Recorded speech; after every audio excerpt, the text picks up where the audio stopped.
Hello, and welcome to Dun & Bradstreet's first episode of a new series we're calling B2B Conversations. For those who've been following along with some of our stuff at the Dun & Bradstreet B2B team, we've been doing podcasts this whole year, had some really wonderful experts on. We have things like how do you break into enterprise sales? How do you work in the GovCon space? How do you do things in marketing on your website, SEO and podcasting, all that kind of stuff. If you want to know about any of these topics and a lot more, just head over to b2b.dnb.com.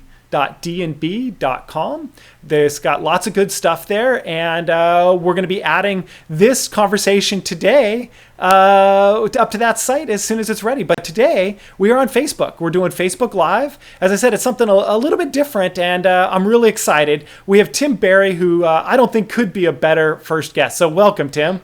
Hey, thank you, Dustin. So happy to be doing this with you. Yeah, it's awesome. So, I realized I should probably mention my name. You get there. I'm Dustin Luther, and I've been hosting this D&B B2B podcast for a while. But Tim, you are the founder of Palo Alto Software, and really a business planning expert. We've had you on earlier incarnation. We were doing Credibility Live series, and I remember really learning a lot and really enjoying it. Today you're not. That was fun. Yeah, it was fun. Yeah. So where are you at? I assume you're working out of your home today. I see a guitar behind you. Yeah, this is the home office. I didn't we have the office in downtown Eugene, Oregon, but I'm in my home right now because it's just better for quiet, and so we can focus on doing this. Yeah. It's funny. I'm in the same spot. I decided, our team, we decided, our offices are so crazy sometimes in a great way, right? But we just say sometimes it's easier to get a nice little quiet spot at home. So I'm with you there. The other thing I should mention is we've still got, you wrote up on our failure wall when you came down. We have a big failure wall in our office. And we had you write. You were one of the first guests, I think, outside people to write up there. So kind of fun. Lots of good stories. We still look at that stuff all the time. So thanks again for being part of the community. Early on, back coming down to Malibu. Before I dive into our conversation that I'm looking forward to having today, I also wanted to let the audience know that they should really feel free to ask their own questions. We're going to be monitoring the Facebook chat or the Facebook Live conversations. I've actually got it open right now here. I've got the computer. I see we already have one good morning. So thank you. I believe you. I want to make sure I'm pronouncing your name right, but it's Shalanda. So glad to have you. And please, if you're having any questions you want to ask Tim yourself, please do come on, and we will do our best to make sure we're getting you good answers. So with that said, Tim, I'm going to just start diving in. Maybe tell us, let's start at the high level. Like, what are some of the main reasons people are creating business plans? I work a lot these days, Dustin, with saving business plans from myths. The main reasons people ought to be doing business plans is that every small business owner who wants to do it well and do it better wants to set down priorities, focus, we can call that strategy, wants to set down main tactics, wants to lay out how are we going to get to where we want to go, what are the main steps, where are the milestones, what are the things we ought to be doing, and wants to manage cash flow. Mm-hmm. And if you just think about that's the goal, then we save business planning from the myth that nobody needs a business plan except a startup trying to get a loan or investment. Maybe nobody needs it, but everybody who's running a business deserves to have this tool to help them stay on track and figure out what their priorities are and just manage better. That's what business planning is really about for all of us. One of the things that I remember picking up in earlier conversations with you was this concept of a lean business plan. What do you mean? Why do we need a different term for business plans? Well, I think because of that myth, Dustin, people too often, when I say business plan, or you and I say business plan, people are thinking of the big document we used to use in the early 1980s in Silicon Valley that would be 50 pages, sort of a master's thesis proving we knew what the hell we were talking about, and the investors would read it. And back 30 some years ago, business plan took on this mystique of a long document used to get investment. The right business plan always has been the one that you're going to use to run your business, and it's just big enough to use. It's not this big treatise. So I started using the term lean business plan because I like the idea of lean startups, and lean is something we all want, and trying to emphasize that it's not the big formal document. It's just what you're going to use to run your business better. So in the big form, what would you say that people often put into a business plan that maybe they don't need? If you're thinking like a lean business plan, what is the extra stuff, or where do people kind of go wrong in putting together a business plan often? Well, let's start with form follows function. What is the purpose of this particular business plan? So I say always you have your lean business plan, which is bullet points for strategy and tactics, just reminders that you'll review. Tasks, deadlines become milestones and concrete specifics, a list of assumptions, and then you need to project the numbers. So sales and expenses give you cash flow. That's what everybody has all the time. They review it, revise it once a month. So that's just that's the underlying document that everybody has. And what that doesn't include is, well, let me step back and give us an analogy. It's, you have your teenager, your kid growing up, and it's always the same kid, but the kid is changing and growing and whatever. And then there's the moment when the kid goes to the junior prom and you take pictures and you dress him or her up and wow, look how gorgeous, take the pictures.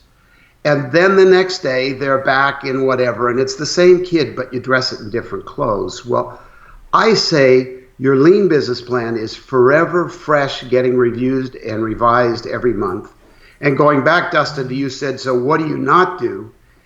If you're not needing to show that plan to investors, you're not needing to show it to bankers, you're not needing to show it to outsiders, then don't do anything that you're not going to use. So forget the executive summary that's so hard to write. Forget worrying about format and are you misspelling things. Forget describing your management team to yourself. Forget proving the market to yourself. Just put down there what you're going to use to track progress towards goal and have accountability in the business, and have management by at least once a month refer back. Here's what we said we're going to do. Here's what we said was going to happen. Here's what happened. And why is it different? Of course, it's always different. Why is it different? What does that tell us? What do we do now? How do we manage? There's the lean business plan that's always, and then there's these other things that you don't do until you get to that. And then there's the moment when you do have to show it to somebody. And then you take your lean plan and you dress it up like dressing the kid in for the junior prom. You dress it up, you add the rest, you print it out. Here's your business plan. Does that make sense? Of course it does. It's interesting. You reminded me of something I heard years and years ago, and I feel like I have to make a plug for next week's show because it's super related. So a friend of mine is this guy, Gaylord DeWalt, who's helped small businesses do their SEM and analytics. He always kind of calls himself a metrics junkie. And one of the things I heard from him was like, don't look at any stats on a weekly or monthly basis that come out of your website unless you're going to act on them. Right? Oh, and yeah, he reminded yeah. me, right? Because you can get so much data and everybody's like, oh, my bounce rate's doing this or this. But unless you're going to change something in his mind with your website, because that's where, a lot of his focus is, like, don't even bother measuring it, right? And it reminds me, he said, like, if, really focus on those things that, if you went, wow, if this changed next week, I might change my business strategy a little bit, or, it's stuff you want to revisit. Does that seem like a fair analogy? Exactly. That's perfect. And that also has that important thing. We're going to use it for business. I was dealing with somebody recently about budgets, and just the simple thing of budgets for all of us. You don't just do the budget, here's what I'm going to spend. You have to do that. And then every month, once a month, you have to go back and, oh, was I on budget? Did I spend too much too? Do I have more or whatever? If you don't have that process, the ongoing process of review and revise, then maybe it's useful to do it once, right? Like the old-fashioned business plan, it's useful to do it once. But the real utility is the same thing that your next week guest is saying about metrics, is using it to make decisions, to have accountability, to keep on track, to manage the business. That's what it's really about. Yeah, it's very cool. It makes so much sense to me. So I know we did have a question early on, like 2 days ago, from somebody who wanted to understand the business plan, though, because he was interested in getting funded. His question there was around, like, he might try to go out and get an SBA loan, or what he was wanting to do. Where is somebody who is looking to do that with, go out and get funding through their business plan? Is there something there that they should be looking at in their business plan? The nice thing about those situations, if you always have your lean plan, you're always 2/3 of the way through to your formal plan that you're going to present somebody, because you've got the bones. Always, you've got your strategy defined, your tactics that relate to your strategy, your concrete specifics, milestones, tasks, assumptions, and you've got your projected sales, spending, and cash flow. Always, and it's always up to date. So then on top of that, you do a nice summary, because the investment process demands a nice summary. You probably do a pitch, but your pitch presentation isn't from a vacuum. Your pitch presentation has the bones, the core numbers from your lean business plan. Mm-hmm. And then you'll add, for example, I'm in an angel investment group now, so I'm actually on that side of the table. I review business plans, and we do read them, by the way. I mean, we've never invested. I've been doing angel investment in a group here in Oregon since 2009, and we've done 10 or 12 investments. We've never invested without reading the business plan. But getting back to the question, you're adding this stuff in. You're going to add a management team description. You're going to add more on market, because there's 2 levels of market. As a business owner or entrepreneur, you need to know your market, right? You need to know it. You have to. Mm-hmm. But you don't need to describe it and prove it for outsiders. You need to know it in your bones to make decisions. So then your friend who wants to go get investment, that's a different need, right? Form follows function. Now you really have to explain to outsiders and get more numbers and more sources and kind of prove and validate the market. Whereas with your lean business plan, you just know the market and you have bullet points to remind yourself key points. Do you see the difference? Of course. No, that's what I wanted to help give some idea to the community here of at what point do you do that? And that was actually one of the questions I kind of wanted to go to was, at what point should someone be creating a business plan? Do you recommend, if you've got a good idea, do you need it almost before you go out? Should you, before you go out and start actually, trying to get investments or trying to go, at what point in the ideation of a business should somebody be really, putting pen to paper? People are different, but I've always used the business plan very early in this very rudimentary lean stage when I start talking about a startup. And with me, it happens a lot because of, I've got 5 children who are all involved in tech entrepreneurship and local groups and the angel investment group. I get a lot of this. I want you to take your startup idea and kind of flesh it out with, okay, what could we sell? How many units, conversions, things like that. What would it cost? How many people would we need? How much would we have to pay? Just flesh the thing out a little bit. Don't do the big formal business plan, but the lean plan you can do in 2 or 3 hours, and then you have a better idea, because people will start asking you, well, what is it going to cost to start this business? If you fleshed it out with a lean plan, well, you figured I need to have this much in assets, and there will be this much in expenses before I even launch. And then after I launch, I'm probably going to be spending more than I take in for a few months. So I've got it. These things are complex when you try to think of them all at once in your head, but become much easier to deal with when you sort of lay them out month by month and make the lists. Your list of startup costs, well, it's going to be wrong, but it will be a reasonable estimate that's useful. You need $200,000, not $1 million, and not 10,000. All of that helps at these very early, what you called ideation. All of that helps to see if there's a there. Is it an idea or is it really an opportunity? I do that fairly early, but I don't do the big formal thing Yep. until I need to. So I'd like to go back and just for a second even talk about your business. Like, how did you get into this field? Oh, thank you. Yeah. Right now, I'm very proud. Right now, if you Google business plan expert, the first one that comes up, below the ads, the sort of the paid stuff, Of course. this business plan expert is me worldwide in Google. I love And it. how I got into that was I was a journalist. I was a foreign correspondent in Mexico for 10 years before I grew up, sort of, and went back to the States. I got the MBA at Stanford and discovered words and numbers together tell truth better than just words or just numbers. And that was in the early 80s. I was in the Silicon Valley. I was involved in some software startups, and I saw business plans as a way to write a story and include the specifics to make it come true. We had words and numbers, and we were inventing a future in a way that then you could follow the steps. And of course, the business plans were all wrong, but they were still useful because they laid out sort of directions. And I really liked this process of inventing the future.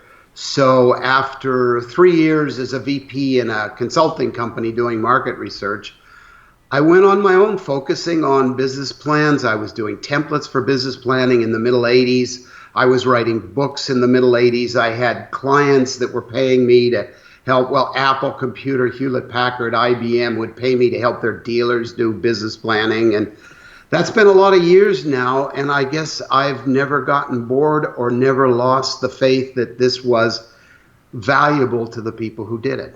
Interesting. No, it's very cool. And I can see how, it could stay, it presumably stays interesting. I would think for part of it is just because you get new ideas all the time, right? Yeah. You're talking to people who want to create the future, kind of like you said.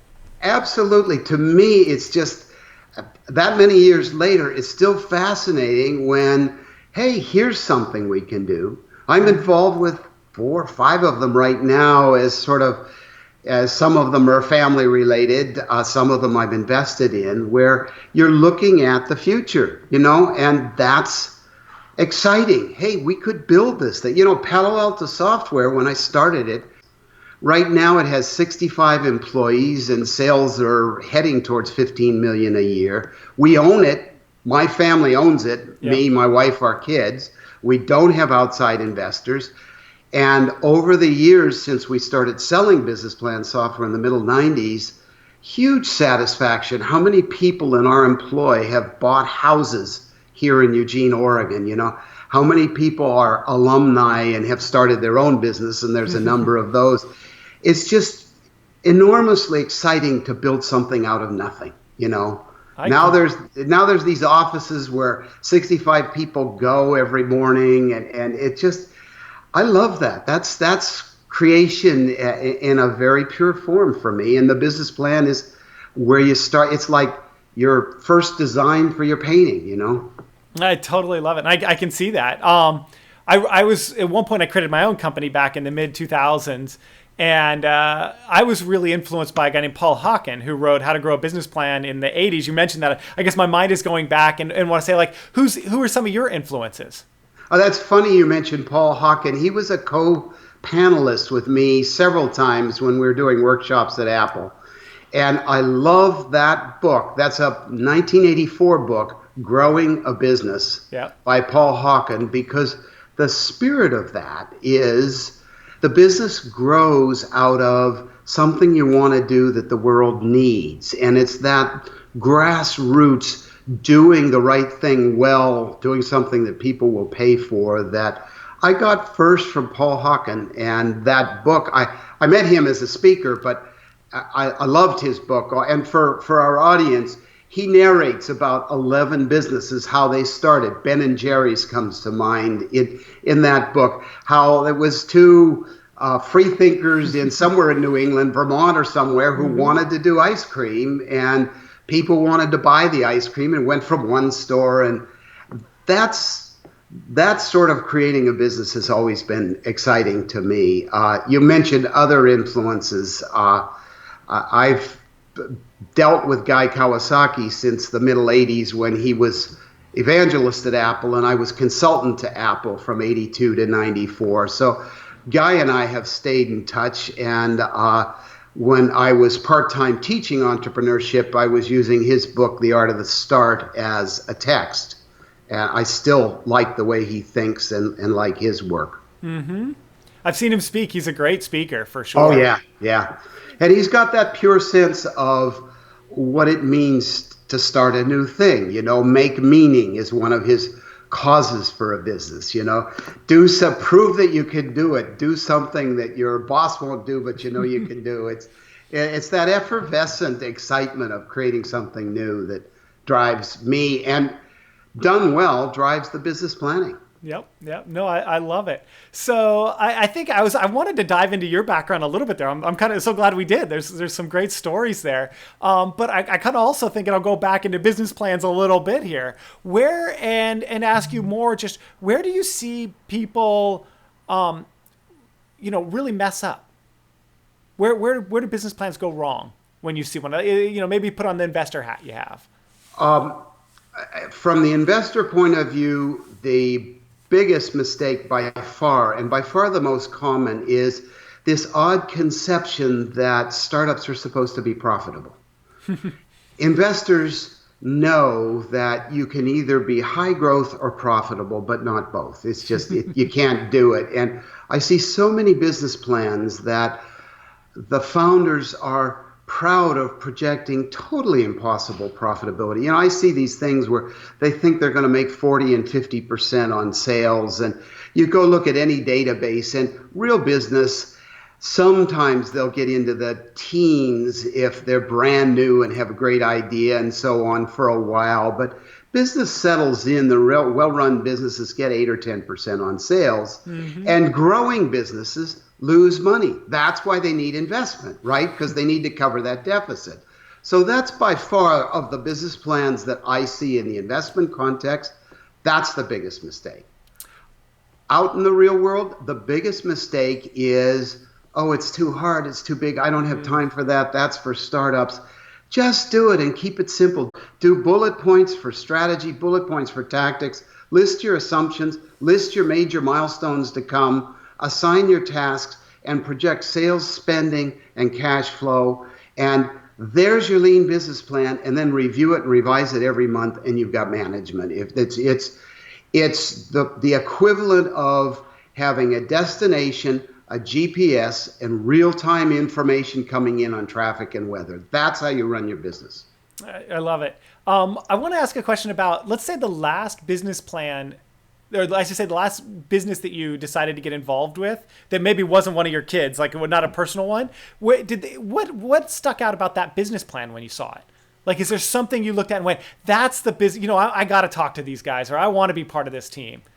Yeah, sure. I have an example. My latest, and I'm very intrigued with, a company up in Portland called Civil Comments, civilcomments.com, where Asia Bogdananoff, the founder, who I hadn't met before I saw the plan, was managing comments for TED and running some, as a volunteer, some organizations where she got the people managing comments together. And what she's trying to do is bring comments back into the level of discourse and save them from toxic waste through this marvelous scheme where, as you write a comment and press save, you quickly review 3 other comments. Is it useful? Is it civil? Yes, no. And then you look at yours and is yours useful? Is yours civil? And it tends to make people change you blankety blank as a comment to, yes, but here's why I think you should rethink this. And it's my local newspaper uses it, and it has brought comments out of toxic sludge back into discourse.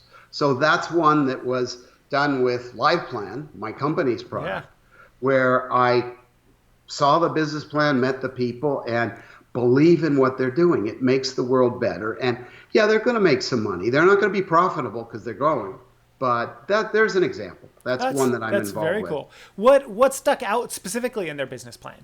Was it just the concept of what they were trying to change? Well, it was the need, and it was the founders' belief in the value of doing this, that it was going to make the world better. Those two things. I love it. I love it. So we're coming up on our half hour here, Tim. I want to thank you so much. But before we get even close to signing off, how should people contact you? What's the best way? Well, for business planning, liveplan.com is our web app, works with Mac and Windows, $19.95 a month or less, to do the lean business plan and then add the full business plan. So there's that, liveplan.com. Yep. And then I'm at timberry.com, Berry spelled Berry. Yep. And there's that. And my blogging consolidated, because I blog for Amex and Entrepreneur and NCR. I blog in a lot of places, but my blogging is consolidated at blog.timberry.com. Very cool. And I know you're also active on Twitter. That's the main way. I, for better or worse, I'm kind of a Twitter person, so I see your updates, fairly often on there. So I'm Twitter obsessed. Tim Berry on Twitter, just Tim Berry. Yeah. I would recommend anyone out there who wants to connect with you also look at that option, because that's a great way. So yeah, we'll make sure to also include, when we go out and publish some articles and stuff, we'll make sure to link out to liveplan.com and whatnot, so people can find that easy if they're following along.